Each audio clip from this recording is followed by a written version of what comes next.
questions from the Board of Education? If there are any. Okay. Anyone from the audience? What are the student projections going out 2 or 3 years from now? We're still in the downtrend?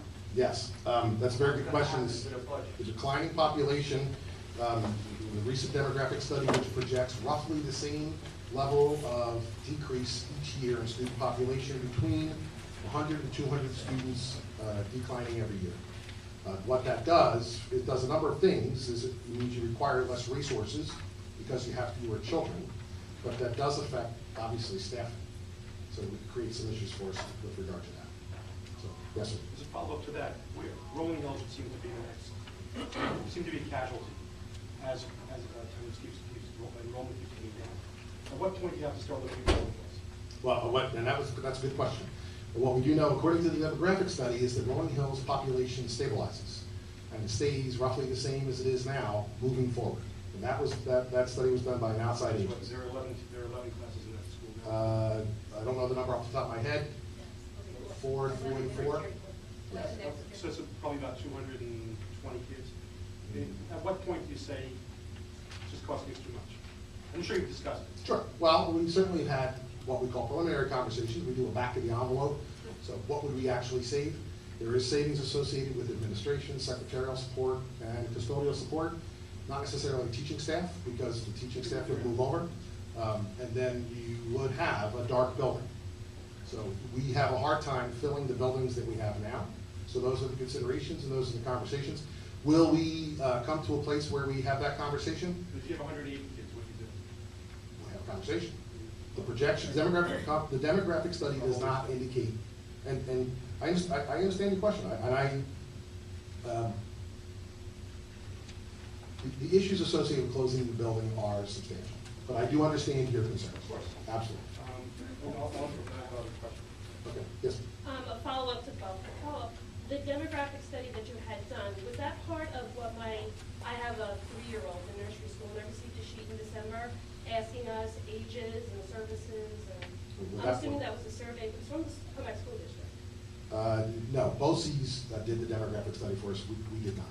So that was probably a different survey. Because my daughter goes to Little Light, and in the folder it said it was given to all Commack school children, asking what are the ages of your children under 18, and what type of services they receive. Was that something that came, it was sent back to the school district, I think it was sent to the registrar?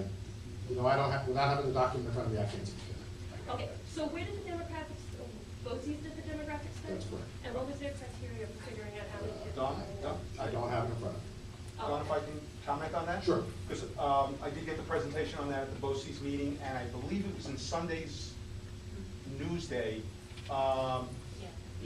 Not the specific schools, but looking at it, the kindergarten, first grade enrollment will continue to decrease for the Western Suffolk BOCES component for the next 2 or 3 years.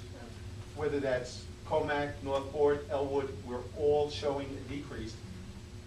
2 reasons: declining birth rate and less turnover in houses. The older people are staying in their houses, younger people are not buying the houses who would have the children. That's basically it. The enrollment the rest of the way through just continues to move. The current kindergarten kids become first graders. So Oh, no, it's- absolutely, yeah, well, no, it's just. yeah. I mean, you know, there we is only- slowly as a mom, migration. we only know anecdotally Right. that, where we don't have a bus stop, next year we have a bus stop of 7 kids. It's kind of, and it's all anecdotal, and I think Yeah. honestly, BOCES assessment is anecdotal also, because you don't know who, even looking at which, I know, a few years ago, I think under Dr. Philman, it was, what hospital were the kids born in? Well, my daughter was born in LIJ, and then we moved her after she was born. You know what I mean? It's never an exact science, and I know West Islip had issues with that. There is no exact science. And That's true. West Islip had But what we also do know is issues. that anecdotally, besides the anecdotal of what we see happening in our neighborhoods, is that every year for the last 4 years, Yeah. we're losing 150 kids a year. Oh, no, absolutely. So the projections for next year are yet another 150. It's just a So concern if- about what school districts happen when they do close districts, and then 20 extra kids show up to register for kindergarten that they didn't know about. Sure. It's, and Okay. then you talk about trailers. Thank you. Back to you. Taking up on where you just left off. So we're losing, projected was 150. Your numbers here say you're losing 264. No, Using round numbers, 150. 264 is on your, what you posted. That's actually, I think that's for the transportation, 200? Yeah, that's for transportation, Well, which it's may also enrolled, it's include, enrolled. no, it may also include private and parochial, Okay. so. Either way, we're down 264. I see a reduction in busing of 0.4, less than 0.5%. Here, we're losing 3.5% in students. So to me, that means that per student, we're spending another 3.5% per student in busing. We're spending over $1,700 a student for busing. I mean, you guys are all here, you see the numbers, so. Well, if I could interrupt. And yet, you tell us it's a decrease. If I can interrupt, Please. for a couple of reasons, not the least of which is some of the busing is associated with private, parochial, and special placement schools, so we can't control. Sometimes those buses only have 1 or 2 children, because we must provide transportation to those schools. And sometimes those buses go on longer trips, and sometimes the buses, the big buses that transport our gen ed students, it depends on where the population resides. So we also know that 3 years ago, we reduced, I want to say, 9 buses right before I took office, and the buses were bursting. They weren't overcrowded, but they were certainly very crowded. And so we allowed that to carry for a year. Now this year, we're decreasing in an effort to try to maintain some level of modicum in those buses. So they're not going to align the way you want them to. Well, in dollars and cents, we're still up 3.5% per student. That's the bottom line. Well, but I would disagree. Okay, you can do that. What is the distance where a student is required to have access to a bus per grade? I don't know that off the top of my head. Mrs. Newman, do you know that off the top of your head? Elementary, I believe, is half a mile. I believe middle school is a mile. All right, so we don't quote us on that? We will provide that, hold on, we'll provide that at the next meeting. Oh, by the way, since somebody mentioned, does anybody have a calendar for next year available yet? It was passed tonight. Next year's calendar. Mrs. Burke? On the transportation slide, they have enrollment at 7260. Now, you're saying that's not an accurate figure, or that is an accurate figure? That is, Mrs. Newman, that's the accurate figure for this year.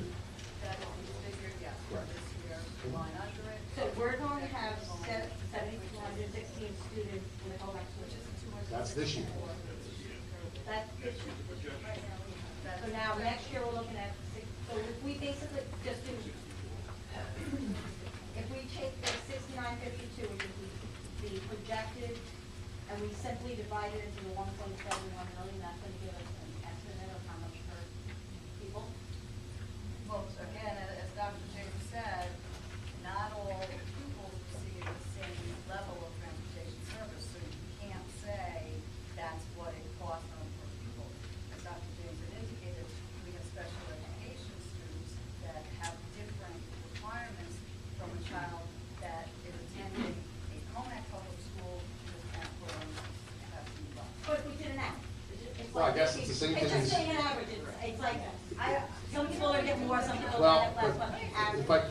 if I could try to clarify, when we look at the cost per pupil, it's the same situation. It's not, we don't just take the overall budget and divide by the number of students. The state has a formula for calculating that, and it's based on the various costs associated with different types of children. Transportation is driven the same way. Okay, so then when we look at the slide that I had brought up at the last meeting, the 2009, realistically, we're nowhere near those figures this year. Even last year, we're paying a lot more per student than what's being advertised or what you're showing. Because if we have a budget of, I'm doing simple math, we have a budget of 100, you know, We talked about this at the last meeting, but that's not the way the state calculates. the No, I cost per understand pupil. that's not the way it calculates, but But that's what we're paying for. that's what we're paying for. Maybe I'm, Okay, right? I know what you want me to say, so, I don't want to say it to you. no, because I don't agree. We have different students that come at it, there's different costs associated with it.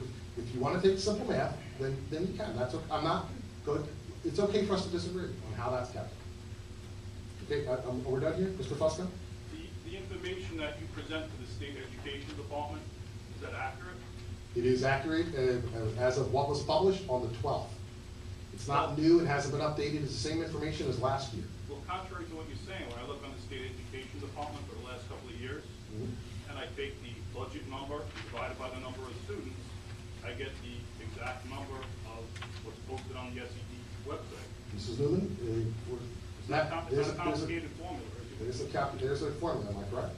Yes, you're absolutely correct. The state runs the formula, the state determines what the formula calculation is, and the state publishes it on their website, and it's a public document. Thank you. I'm going to go back to Mr. Tantling, I'll come back to Mrs. Burke. While we're on that issue, I'll just tell you that I disagree with your calculations on the numbers you're using up there on the cost per student, as well as you're stating here that this is the most recent number, because I just pulled today a copy of it, and it's got the 2012-13 number, which is posted from last year, at almost $24,000 per student. So, I mean, I would recommend, or at least I would request, that at least if you want to verify that, you can go, I give you a copy of my own report here, and you update those numbers, because I think that's totally. Well, I think we went through this last year, and when the state publishes them as official numbers, then we'll use those numbers. Well, it's on the nicest full supplement on the nicest website. I don't want to debate this, Mr. Tantling, but the idea is that we'll use the numbers when the state makes them official. They've been official since last year. I have another question, if you don't mind, while I have you. With respect to the neighboring district that you list on page 6 of the property wealth portion of the Okay. presentation, do you identify what those districts are? I will not. I won't identify those districts. I wouldn't want them to do that to me, so I won't do that to them. Well, how are we supposed to know those numbers are, accurate, number one, and number two, whether or not it's a reasonable comparison between districts? For all we know, that district could be half the size of this district. Well, I guess we could take the numbers for any district in the town and determine it based on property wealth. There is a variation between the amount of money that's driven into each school district based on the property wealth. So we could use different examples, but those are the examples that we selected. They're meant just for illustration purposes. They're not meant to prove anything, just to illustrate. But how can anyone determine whether or not for illustrative purposes they're even valid if you don't know what the basis is for it? It's meant as an illustration. Okay, well, with respect to the property, with respect to the cost of education per pupil, you also look at similar district groups. That's derived by the state. The similar district groups are derived by the state. But that number is also from 2009. That's correct. Okay, Mrs. Burke? Just, I have a question about the transportation. And now with the numbers in front of us, can you tell me how much of the savings is if you eliminate the 330 bucks? I don't have that exact number, but I do know that we're doing an analysis of the 330 bus versus the 515 bus. We're going to come back with perhaps a revised recommendation regarding that so that we make sure students can be transported, whether they're 330 or 515. So there's more to come on that one. Okay, but we don't, as of right now, in that one, the first case scenario, we don't know how much we're saving? The late buses aren't in there. Well, they're in there in the overall budget, but with regard to, say, there are 4 buses for 330. If we go to 3, what would the savings be? And then if we look at the 515. So we want to get some final numbers before we publish numbers based on a sample from last time. We want to come up with a final recommendation. That will be available on April 4th. Okay, so the 48,000 that is stated on here is That does demonstrate. that does demonstrate some of it? Yep. Mrs. Newman? Yes, what the slide shows, the proposed budget that you're looking at now has a reduction in there, already there, of, I believe it was $17,500 attributable to cutting of late buses. As Dr. James said, based on some of the comments that we heard last week, that perhaps the 330 bus is not what the community would prefer. So what we had said last week is we would start doing an analysis of daily head counts of the ridership of both 330 and the 515 buses. Once we collected that data, and if indeed it was determined that the 330 bus is more valuable to the community than the 515, that we could perhaps. Can I add just a point to that However, discussion? if I could just finish, the figures that you're looking at is based upon a reduction of late buses totaling approximately $17,500. you're gonna evaluate by people, by students taking the bus for what purpose. What my point was at the last meeting was, is you're weighing academic, the staying after for extra help, and academic reason for the staying after for sport. But then it's gonna cost us money. I think, excuse me, I think what I'm trying to say, Mrs. Burke, what I'm trying to say is, if we're trying to find a way so that every student has the opportunity, and we can still realize the savings. So we're looking Okay, at so you're that. not saying right now you're revisiting that, you're getting rid of that 330. That's correct. We're looking for a way to split it. Compromise something. That's correct. You're not gonna just go by head count. No. Which is what that's what I'm hearing, No, I don't want that. and headcount would surprise you. Teresa, they have to use some parameters within which to give the board some information. So that's the starting point. But we understand that there are other intrinsic need for a 330 bus, a 15 bus, and so we're gonna weigh that all together.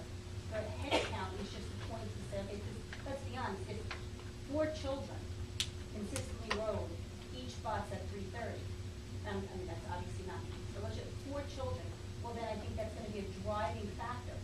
If we see head counts being roughly the same and more, then we, okay, well, that's a factor, and then we use other things to consider where we can cut.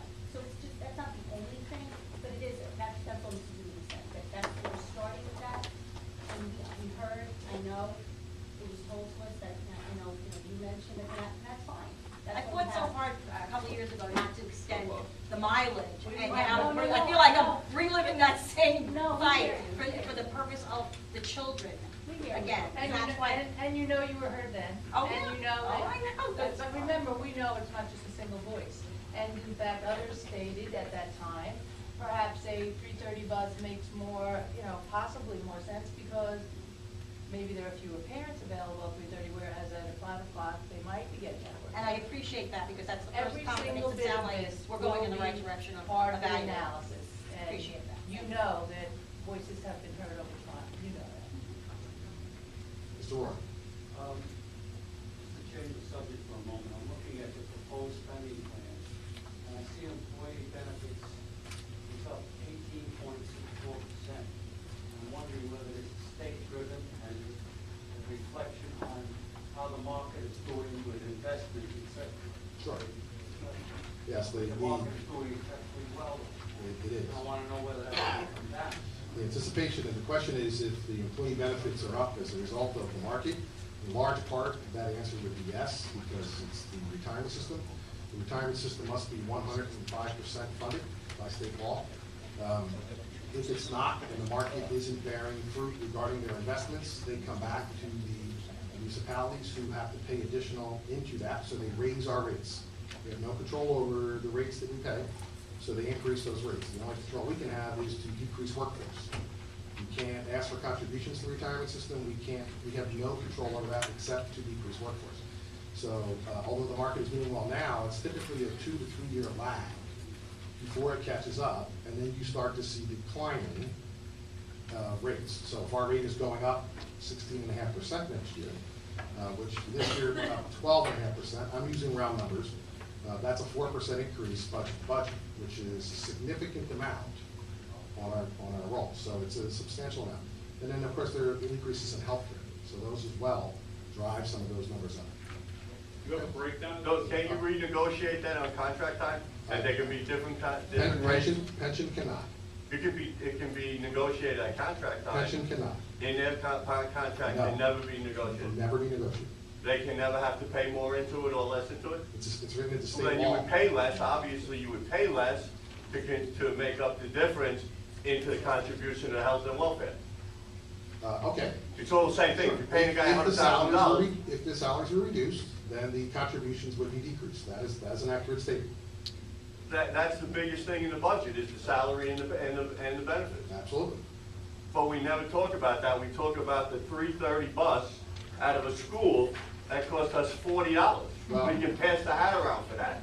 The biggest thing is the benefits and the salary. Well, but there are times we do talk about that, they're just not on tonight's agenda. Okay, so when is that? The last agenda, we talked about the staff ed. The next, I want to say. I don't know how long the contract goes for. Undistributed costs will be discussed March 21st.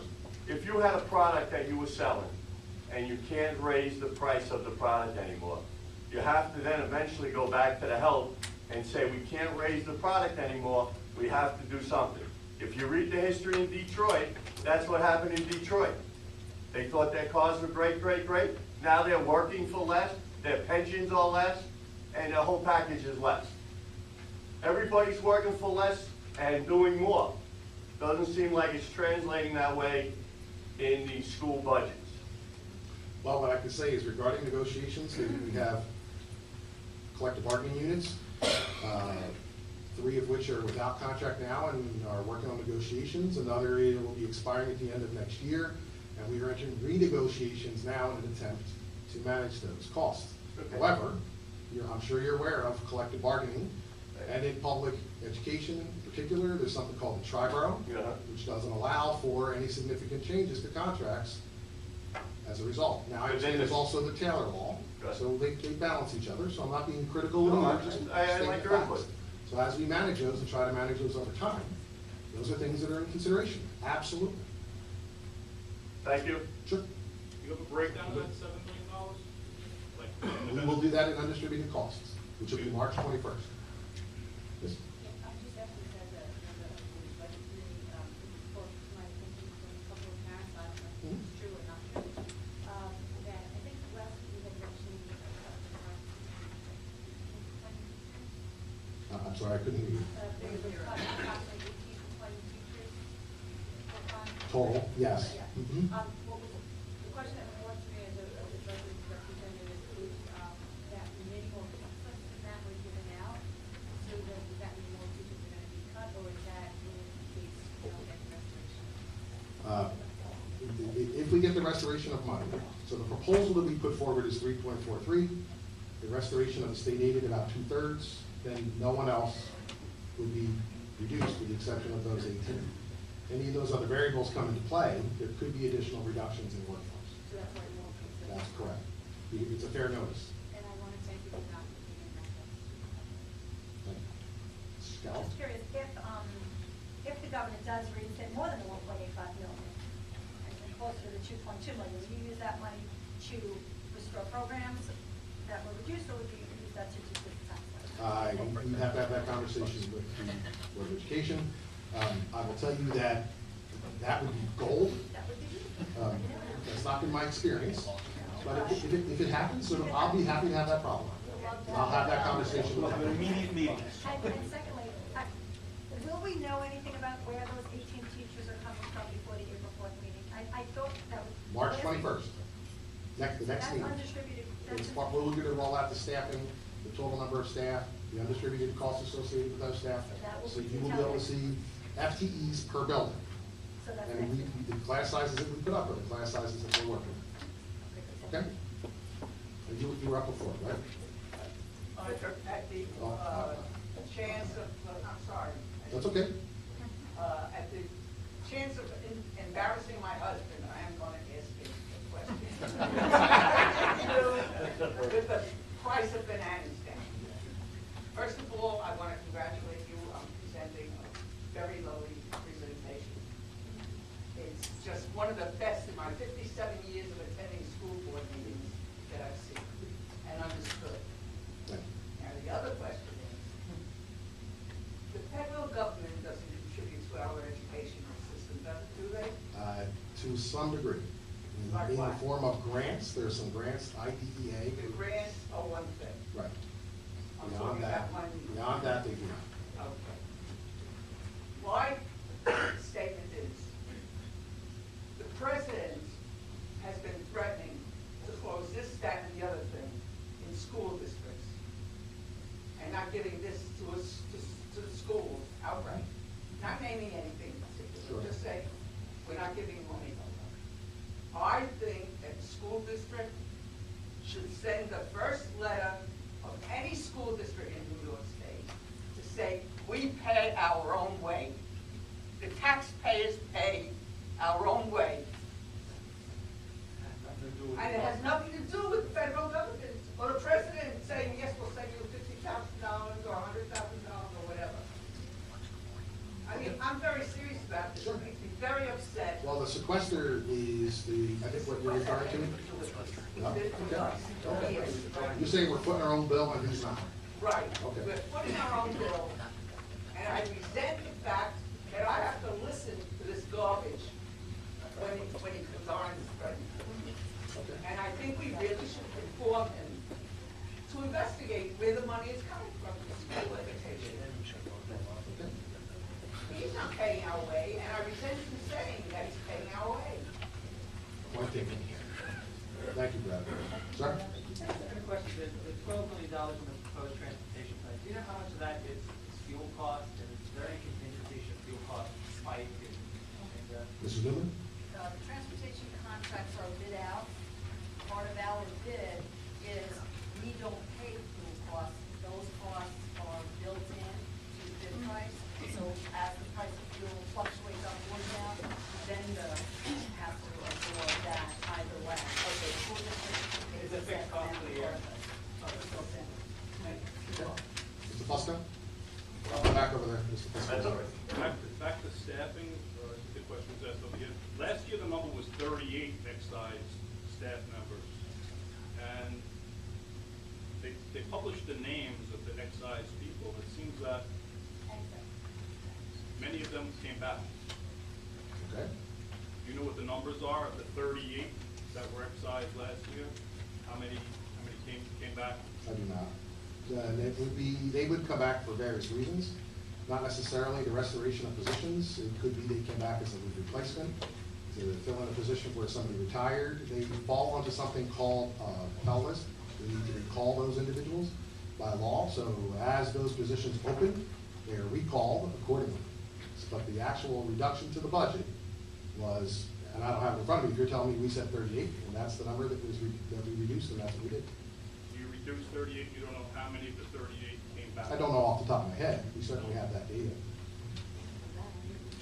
Yes. Wait. Before you lay off the 18 people, do you go to the teachers or the faculty and ask them if they would take a pay cut before we lose the 18 people? Are Are you allowed to do that? I don't know the particulars in your contract. Are you Sure. allowed to do that? Sure. Okay. Thank you. You're allowed to And do one that. other question on Now, but keep transportation. in mind, a number of those, in fact, our class sizes were not affected by No, that. right. Okay? One other thing with the school busing, some of the districts now are buying their own school buses and having the coaches drive to the facility, to the games and everything else to cut costs. Has that ever been entertained? For a fact, I know for a fact St. Anthony does it. Well, that's a private school. I'm just saying. I'm not sure that that's legal in a public school. I don't know. You know off the top of your head if that's legal? Yeah. We look at all costs of I'm sure you we don't. don't own our own buses, as you know. Right. Purchasing them would be a significant outlay. But it's certainly something I'll have to consider. They do it down there. We've been training them down there, so they're learning how to do it. Okay, Mr. Watts. I'd like to correct something, I think, Mr. Fusco? I think I'd like to correct something. Sure. And I'm assuming the 38 is correct. We reduced 38 FTEs last year. As part of that 38 FTEs, it may have been John and Fred and Mary and Susie originally. If a teacher left, they came back, but it's still the same number of FTE reductions. You can't confuse number of teachers and the actual person. There is a difference, and I think that's what you may be doing here. Positions Follow- reduced are different. We're down 38. Follow the concept. Okay, that's, Follow the concept. okay. Okay. Any other question, last minute questions from the board? That's the question. One of the numbers in the handout you gave tonight, budget numbers, it seems to be a very large increase in plant fuel, oil, and gas. It's up like $600,000. 294% increase from what was proposed last year. What exactly is that related to? Mrs. Newman? I don't have it in front of me, but I will in a moment, but I believe if you look at the line immediately after it, you see a corresponding decrease.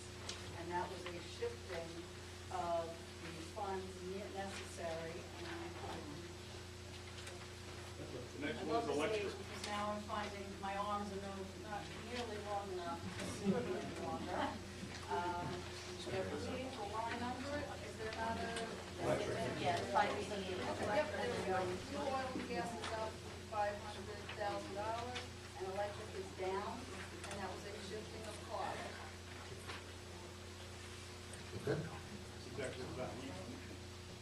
So recoding of the funds to reflect where the money is spent to avoid transfers in the future. Overall, it was a net decrease.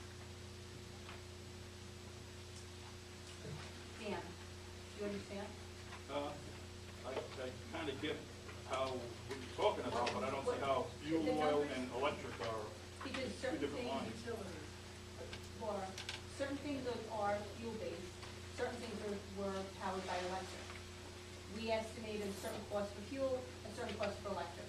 During the year, we could do transfers, we could say, oh, you know what, really, we're spending far less in electric and far more in fuel, or whatever it is, vice versa, we could do a transfer. We prefer not to do that, because we want you to know what we really think we're gonna be spending. So in this instance, Mrs. Newman, am I correct? Doing great. We said, nope, in fact, where the real dollars are being spent are here versus here. So that's why there's a differential, but if you add the two numbers together, one year versus the other, that's where you see the real cost of the work. So you're saying there's gonna be a large surplus in this year's number from the 2.4? No. 2.5? Down. Yeah, I might be able to. Okay. In previous budget years, electric and natural gas was one code and fuel oil was another code. So if we had a year where we had expended more in fuel oil, we would actually have to do a budget transfer from the electricity and natural gas code back over to fuel oil. So now we have all our heating fuel in one code and electricity by itself. So depending on which fuel we decide to burn during the course of the year, whichever one's cheaper, all those funds are in one budget code, no transfers needed. That's all it was. It was just a reshifting of funds. But we have that ability to do that, right? Is that in every building that we can do that almost? 11 out of 14. So depending on what form of energy is cheaper, we can switch. Okay? Okay, so the same thing with the insurance line item again? The insurance line item is up 18% for the year, 30% for the 2 years. You know what that's, Mrs. Newman?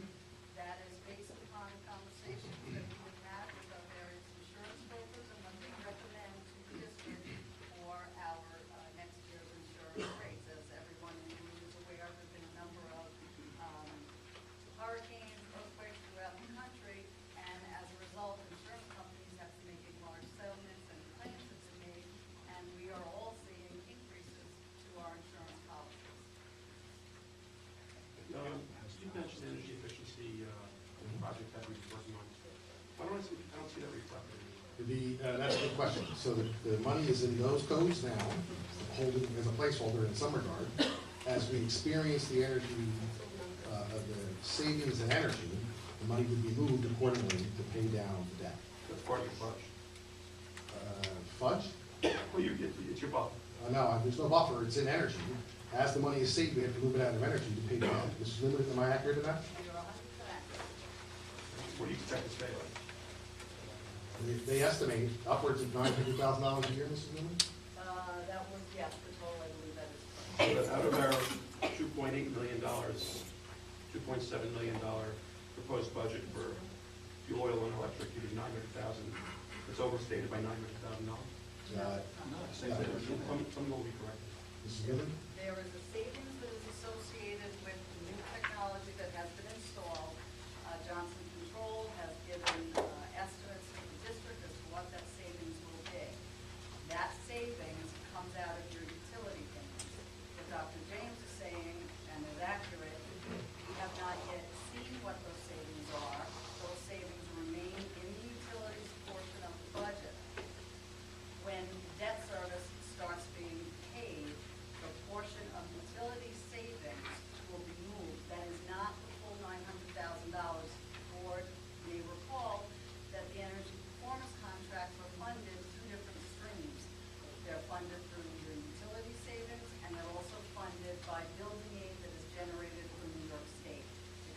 combination of those two is what would pay your annual debt service payments.